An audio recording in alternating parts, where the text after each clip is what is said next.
तेज बारिश हो रही थी। मीनू मौसी और रानू चिड़िया आपस में बातचीत कर रही थी।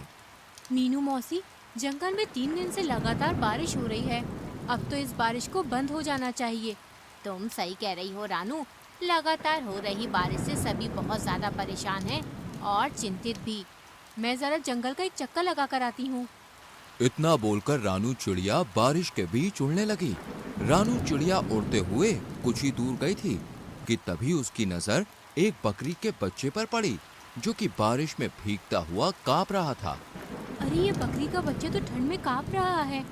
लगता है ये अपने घर का रास्ता भूल गया है। रानू चिड़िया ने इतना कहा ही था कि तभी रानू चिड़िया की नजर उस बकरी के बच्चे से थोड़ी दूर खड़े हुए एक पेड़ के पास एक भेड़िए पर पड़ी। ये भेड़िया तो हमारे जंगल का मालूम नहीं होता। ये तो किसी दूसरे जंगल का लगता है। रानू चिड़िया उड़ते हुए भेड़िए के पास पहुंच गई। कौन हो तुम? मैं अपने जंगल के सभी प्राणियों को जानती हूँ। तुम तो इस जंगल के नहीं लगते। तुम सही कह रही हो। मैं इस जंगल का नहीं हूँ। मैं इस जंगल से गुजर रहा था कि तभी बारिश शुरू हो गई। बारिश से बचने के लिए मैं इस जंगल में रुक गया। जब बारिश बंद हो जाएगी तो मैं चला जाऊंगा। ठीक है। इतना बोलकर रानू चिड़िया उस बकरी के बच्चे के पास जाकर बोली, तुम यहाँ पर क्या कर रहे हो? तुम्हारी माँ कहाँ है और तुम्हारा नाम क्या है?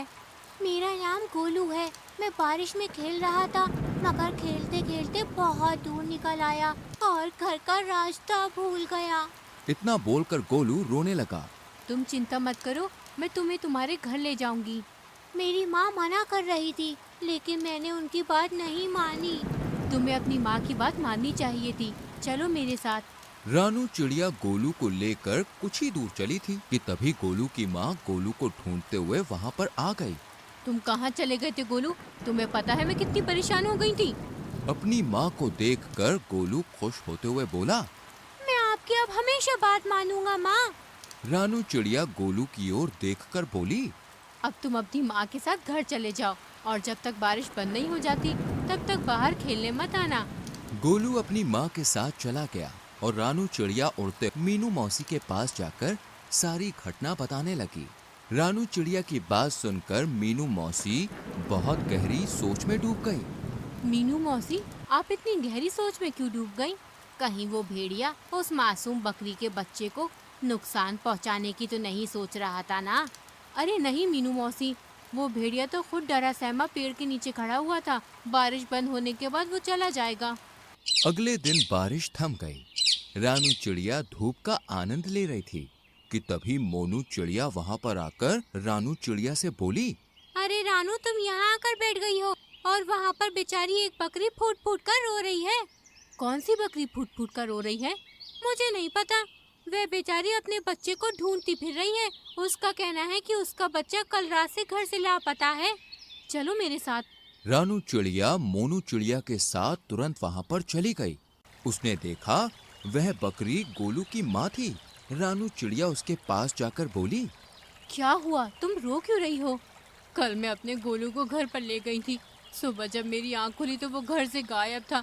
मैंने पूरा जंगल छान मारा मगर वो कहीं नहीं मिला। तुम घबराओ मत, मैं अभी उसे तलाश करती हूँ। रानू चिड़िया गोलू को ढूंढने लगी। तभी उसकी नजर एक पेड़ के नीचे उसी भेड़िए पर जा पड़ी, जो कि आराम से लेटा हुआ था। रानू चिड़िया उस भेड़िए के पास जाकर बोली, क्या तुमने एक बकरी के बच्चे को कहीं देखा है? वही बकरी का बच्चा जो कल बारिश में भीग रहा था। मैंने किसी बकरी के बच्चे को नहीं देखा। वैसे तो तुम कह रहे थे कि बारिश होने के बाद तुम यहाँ से चले जाओगे। हाँ हाँ, चला जाऊंगा। तुम तो ऐसे बोल रही हो जैसे कि इस जंगल की राजा हो और यहाँ पर तुम्हारा ही अधिकार चलता है। अरे मेरी जब मर्जी होगी मैं यहाँ से चला जाऊंगा। रानू चिड़िया अपने मन ही मन में बोली, मुझे तो इस भेड़िए पर शक हो रहा है। मुझे जंगल के राजा शेर से इसकी शिकायत करनी होगी। रानू चिड़िया जंगल के राजा शेर के पास चली गई और सारी घटना बताती हुई बोली। मुझे उस भेड़िए पर शक हो रहा है। तभी शेर क्रोधित होकर रानू चिड़िया से बोला, इसका मतलब वो भेड़िया सही बोल रहा था। तुम हमेशा जंगल के प्राणियों के खिलाफ मेरे कान भरती रहती हो। ये आपको क्या हो गया महाराज? तभी रानू चिड़िया ने देखा वो भेड़िया गुफा के दूसरे हिस्से से निकलकर गोलू के साथ वहां पर आकर शेर के सामने खड़ा हो गया है। रानू चिड़िया हैरत से इस दृश्य को देखने लगी। महाराज, जब मुझे पता चला कि ये बकरी का बच्चा कल से गायब है तो मैं जंगल में उसकी तलाश के लिए निकल गया। मगर मैं जानता था कि ये रानू चिड़िया मेरे खिलाफ आपके कान जरूर भरने आएगी, इसलिए मैंने आपको पहले ही सब कुछ बता दिया था। महाराज, इस रानू चिड़िया के कारण ही दूसरे जंगल का कोई भी प्राणी आपके जंगल में नहीं आता। शेर रानू चिड़िया की ओर देखकर बोला, और तुम कह रही थी कि इस भेड़िए ने बेचारी बकरी के बच्चे को मार डाला, मगर ये तुम्हारे आने से पहले ही इसे यहाँ सही सलामत ले आया। तुम्हें अब सजा मिलेगी, तुम्हें जेल में डाल दिया जाएगा।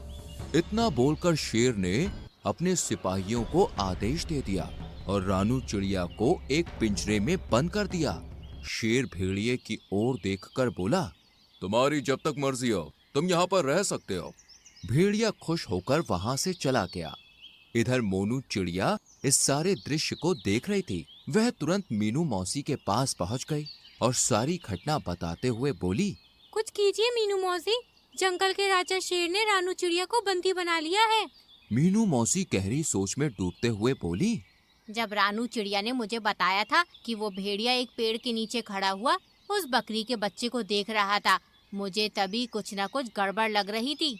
जो भी हो, लेकिन आप कुछ भी करके रानू चिड़िया को उस पिंजरे से बाहर निकालिए। चिंता मत करो मोनू, हम दोनों को अभी फिलहाल कुछ नहीं करना। हमें सिर्फ उस भेड़िए पर गहरी नजर रखनी होगी। पहले हमें पता चलना चाहिए कि उस भेड़िए के दिमाग में आखिर चल क्या रहा है, आखिर ये कौन सा मकसद लेकर इस जंगल में आया है। मीनू मौसी और मोनू चिड़िया उस दिन से उस भेड़िए पर नजर रखने लगी। वह भेड़िया दिन भर जंगल में घूमता और दूसरे जानवरों का मांस छीनकर खा लेता। जब भी कोई जानवर अपना मांस देने में आनाकानी करता तो वो धौंस दिखाते हुए खुद को जंगल के राजा शेर का दोस्त बताकर डरा देता उन्हें। एक दिन भेड़िया टहलते टहलते गोलू बकरी के घर के नजदीक चला गया। गोलू अपने घर के बाहर खेल रहा था। भेड़िया उसे अजीब सी नजरों से देखने लगा, मगर उसे नहीं पता था कि मीनू मौसी उस पर नजर रख रही है। मीनू मौसी तुरंत ही मोनू चिड़िया की ओर देखकर बोली, जाओ जल्दी से महाराज को बुला लाओ। लेकिन महाराज क्या मेरी बात सुनेंगे? तुम्हें कैसे भी करके महाराज को यहाँ पर लाना है। मुझे इस भेड़िए के इरादे सही नहीं लग रहे और महाराज का यहाँ आना बहुत जरूरी है। मीनू मौसी की बात सुनकर मोनू चिड़िया सीधे उड़ती हुई जंगल के राजा शेर के पास पहुँच गई। यहाँ पर क्यों आई हो मोनू? महाराज, आपको अभी और इसी वक्त मेरे साथ चलना होगा। मुझे अब चिड़ियों पर भरोसा नहीं रहा। सोच लीजिए महाराज, कहीं ऐसा ना हो कि आगे जाकर आपको अपने फैसले पर पछताना पड़े। लेकिन तुम मुझे कहाँ ले जाना चाहती हो? आप मेरे साथ चलिए और आप अपनी आंखों से देख लीजिए कि मैं आपको क्या दिखाना चाहती हूँ। शेर राजा मोनू चिड़िया के साथ सीधा उस जगह पर चला गया। तभी मीनू मौसी शेर राजा के पास आकर बोली, महाराज, उस पेड़ के पीछे छुप जाइए और स्वयं अपनी आंखों से देख लीजिए। मीनू मौसी के कहने पर शेर राजा पेड़ के पीछे छुप गया। भेड़िया गोलू के करीब आकर उसे देखते हुए बोला, आज तुम्हारा मांस खाने का मन कर रहा है मुझे। ये क्या कह रहे हैं आप? पिछली बार जब मैं खो गया था तब आप ही मुझे महाराज के पास ले गए थे और मेरी माँ के पास छोड़कर आए थे। मूर्ख बकरी के बच्चे, वो तो मेरी सिर्फ एक चाल थी। मैं जानता था कि इस जंगल में रानू चिड़िया सबसे ज्यादा तेज दिमाग की है। मैंने उसे फंसाने की योजना बनाई थी। मैं कुछ समझा नहीं।